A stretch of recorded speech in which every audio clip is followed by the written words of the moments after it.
Your students aren't finishing your course and you don't know why. They paid, they were excited, they opened the first lesson, and somewhere in the first 30 seconds they mentally checked out.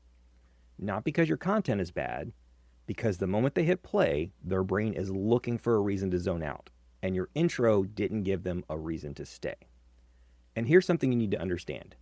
Just because someone paid for your course does not mean they're going to finish it. It doesn't even mean they're going to start it. Trust me, as a college professor for over 17 years, I know all about students paying for courses then not showing up or doing the work. Your students are no different. They're competing with every other distraction in the world.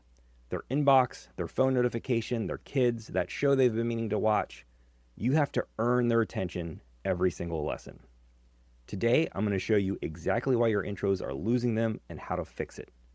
I've spent over 17 years as a course creator and educator helping thousands of adults learn new skills.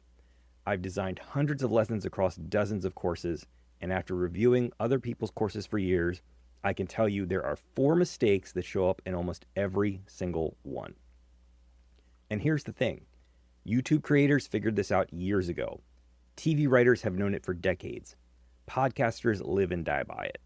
The people whose entire career depends on keeping an audience's attention, they never make these mistakes. But course creators make them constantly because nobody's teaching them not to. So let me walk you through what's going wrong, and then I'll show you what to do instead. Let's start with the first one. Imagine you have a lesson in your course called How to Set Boundaries with Coaching Clients. Your students read that title, clicks on the lesson, and the first thing they hear is, in this lesson, we're going to learn how to set boundaries with your coaching clients. Boundaries are important because they help you maintain a professional relationship and avoid burnout. Think about what just happened. Your student read the title, How to Set Boundaries with Coaching Clients. They then clicked play, and the very first thing you said was, in this lesson, we're going to learn how to set boundaries with your coaching clients. You just read the title back to them. They already know what the lesson is about. That's why they clicked on it. And the moment their brain registers, I already know this part, they start to drift. Not because they're lazy, because you haven't given them anything new yet. You used your most valuable real estate, those first few seconds, to tell them something they already knew. That's mistake number 1, repeating the title. And it's probably the most common intro mistake in online courses. But while repeating the title wastes your opening, this next one will have your students zoning out even faster. Let's say you're a business coach and you have a lesson called How to Price Your Coaching Packages. Here's how most people would open that lesson. Pricing is one of the most critical decisions you'll make as a new coach. Getting it right can make or break your business.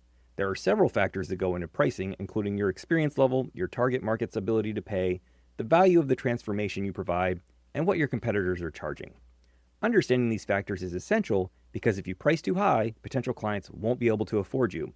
And if you price too low, you'll burn out trying to make ends meet. In this lesson, we're going to walk through each of these factors so you can determine the right price for your offer. Now, nothing in there is wrong at all. It's true, all of it. It's all relevant, but your student just sat through 30 seconds of being told why pricing matters before you got to anything actionable. And they already know pricing matters. That's why they're watching a lesson about pricing. Now, here's the thing. The why behind a lesson really matters. Your students need to understand why this is important.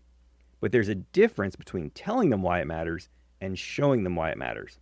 Instead of lecturing about the importance of pricing, what if you drop them into the moment where bad pricing actually hurts? Someone reaches out. They love your content.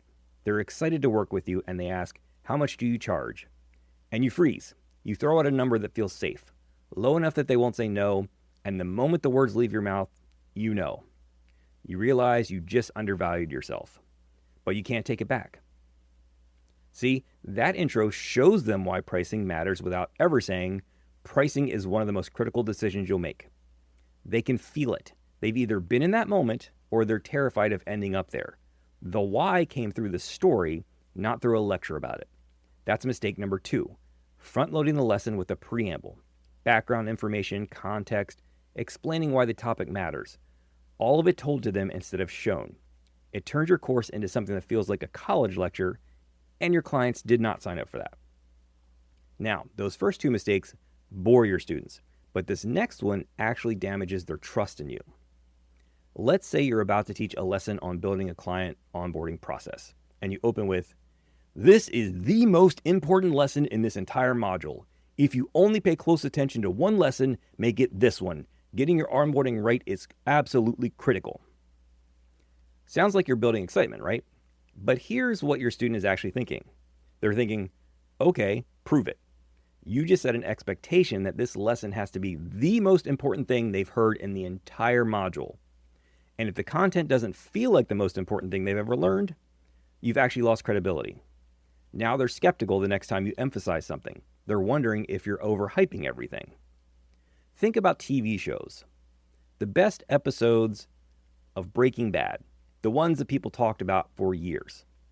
The show never opened those episodes with a title card that said, "This is the best episode of the season." They let the content speak for itself. And that's what made it powerful. That's mistake number 3. Overhyping. Let the content prove its own importance.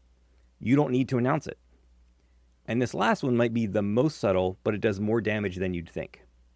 Imagine your student opens a lesson and hears, "Okay, this might seem basic, but bear with me."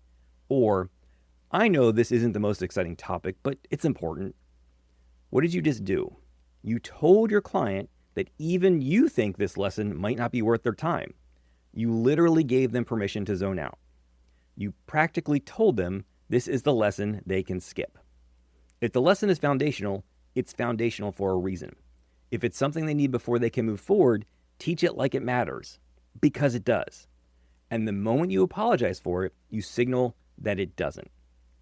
That's mistake number 4, apologizing or hedging. Just teach it. So those are the 4: repeating the title, front-loading preambles, overhyping, and apologizing. And I guarantee if you go back and listen to the intros on most online courses, you'll hear at least one of these in almost every lesson. Now let me bring this all together and show you what a good intro actually looks like, because it's not complicated once you see the pattern. Let's go back to that boundaries lesson. Here's the version with the mistakes, and pay attention because you'll be able to spot them now. In this lesson, we're going to talk about setting boundaries with your coaching clients. Boundaries are important because they help you maintain a professional relationship and avoid burnout. We'll cover why boundaries matter, different types of boundaries you can set, and how to communicate them effectively. All right, here we go. Repeating the title. Preamble about why boundaries matter. Table of contents at the end. No tension, no stakes, nothing that makes your student feel like they need to keep listening. Now, here's the same lesson done differently. You just signed your first paying client. You're excited. You want to go above and beyond. So when they text you at 9 p.m. on a Saturday asking for advice, you respond. Then it happens again on Sunday. Monday morning, they ask if you can squeeze in an extra session this week because they're really struggling. You want to help. That is why you got into coaching. But 3 weeks in, you're dreading their name popping up on your phone. You're starting to resent the person you're supposed to be helping. And the worst part, you created the situation. By the end of this lesson, that's never going to happen to you again. See, that is a completely different experience. And here's why it works. There are 3 things that intro accomplished in about 20 seconds. First, it confirmed the student is in the right place. Not by repeating the title, but by connecting to their situation. You just signed your first paying client. It tells them exactly where they are in their journey without ever saying, "In this lesson about boundaries." Second, it created tension. Something is at stake. The situation escalates. Saturday text, Sunday text, Monday requests. You feel it getting worse. Your client leans in because they need to know how to avoid this or how to fix it if they're already living it. Third, it shows the outcome. By the end of this lesson, that's never going to happen to you again. That's a promise of transformation. Not a list of topics they'll cover, a promise that something in their life is going to change. Confirm they're in the right place, create tension, signal the outcome.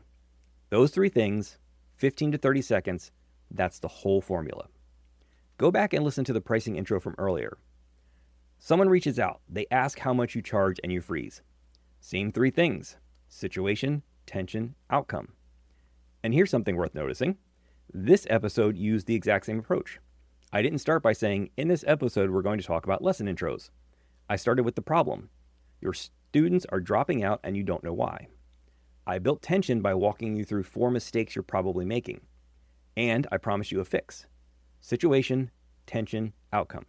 It works everywhere, even in your marketing. Now, hooking your students at the start of a lesson is only half the battle, because even if they're paying attention, even if your intros are perfect, most courses still have a massive gap between explaining something and actually getting students to do it on their own. If your students understand the concepts but freeze up when it's time to apply them, that's a different problem. And I did a whole episode on how to fix it. It's called the handoff method, and it gives you a 3-step structure for transferring skills, not just information. Search the handoff method wherever you're listening right now. You've been listening to Course Creation for Solopreneurs. I'm Dr. Curtis Satterfield, and I'll talk to you in the next one.